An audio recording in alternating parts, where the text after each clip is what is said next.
Hello and welcome to Managing with Money. In this video, we are going to be talking about getting your first job, or moving to a better paid job.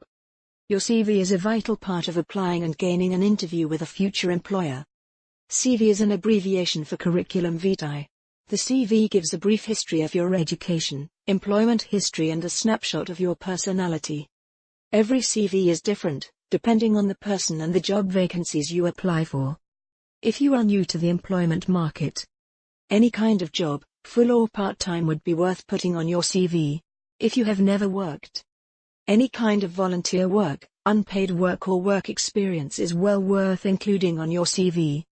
The reason is, employers generally prefer candidates who are working at the moment, or have worked in the past.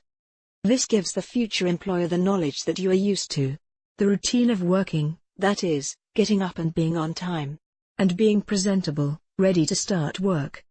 In today's economical climate, there is a lot of competition for job vacancies, and companies may get hundreds of applications. Try and put yourself in the shoes of the company that is advertising the job vacancy. Companies simply don't have time to give everyone that applies an interview. So in reality, your job vacancy interview starts with your CV.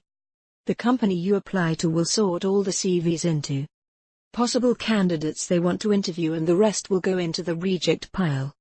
At this stage, if your CV looks unprofessional, is difficult to read, or just looks tatty and shabby, your CV will probably end up on the reject pile. Unfortunately, if this happens, it's game over for you. The way the CV is produced, the look of the CV is of vital importance to get you into the possible interview pile and past the first hurdle. And the content is even more important. When you write your CV, you need to make yourself a perfect fit for the job vacancy. Again, put yourself in the shoes of the employer and think, what can I offer this company? What experience or ideas can I bring to the company? Put this in your CV, but keep it brief and use a maximum of 3 or 4 bullet points. It's always worth researching the company you are applying to. Search Google and LinkedIn. There may be some interesting news of expansion plans within the company, or why they are advertised for staff. If this is the case, it would be worth briefly including this in your covering letter. This will show you are switched on to current events, and you are taking a real interest in what could be your future employer. You can download a template CV and a standard covering letter from our download page. This will give you an idea on how a good CV and covering letter will look. You can also search Google for free CV templates, and search YouTube for more videos on how to write your own CV. Watch this video produced by the University Utrecht, based in the Netherlands. This shows the different sections of the CV and how they should look and what information they contain. Your CV is the single most important document in your job application. This video will teach you how to write a compelling CV. One thing is certain, there is no such thing as the perfect CV. That's because the contents of the ideal CV are determined by the position and the person who is applying. Employers use the information in your CV to decide how suitable you are for the position. That means you should tailor the information in your CV to each position you apply for. Start by asking yourself this question: what do I want the employer to think of me after reading my CV? Once you know that, you'll know what to include, remove, or emphasize. Here's an example CV belonging to Lisa Hansen.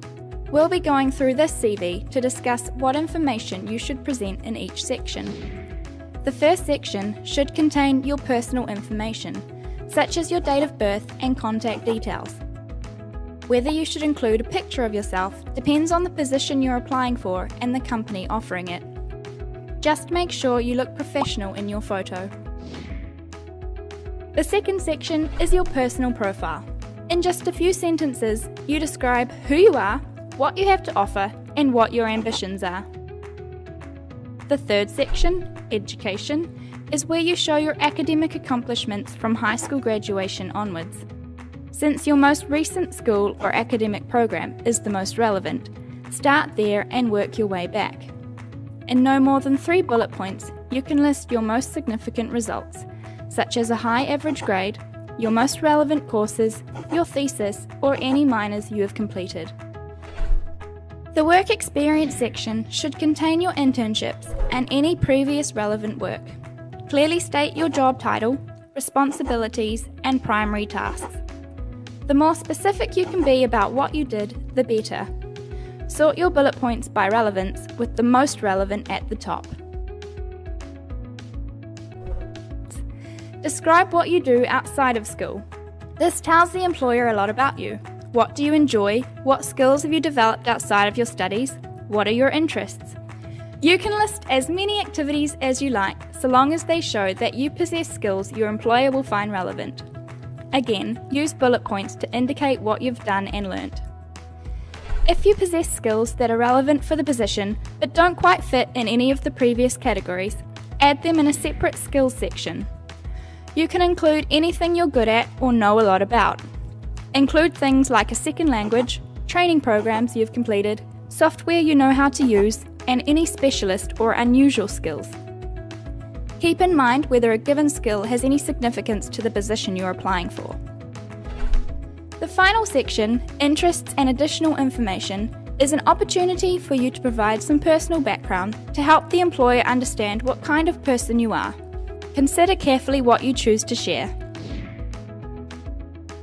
The best visual design for your CV depends on what industry you're in. The decision whether to put your CV in the yes or the no pile is usually made in the first 30 seconds. That's why you should bear two things in mind. One, it should be easy for the employer to skim through your CV, and two, the most important information should stand out from the rest.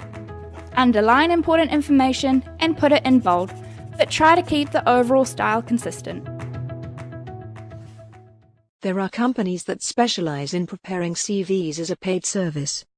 You can find a company on Google, or you can search a website called Fiverr.com. This is where you can find freelance people with various skills. Again, they will charge you, but you may get a better price. If you do pay for a CV, you must read the CV and make sure it is 100% accurate. Also, you must make yourself very familiar with your CV. An experienced interviewer may realize you have paid for a CV and that you have not prepared it yourself. This could work against you, so be very careful. We hope this video has been of use to you, and it will help prepare an effective and successful CV. Also, it will help you get on the short list for the all-important job interview. The next video will tell you how to prepare for the interview. This short video course on interview techniques is not part of the Managing for Money Certificate of Achievement. But it may help you get your first job or help you progress your career into a better paid job. That in turn will help improve and strengthen your financial position. Thank you for watching.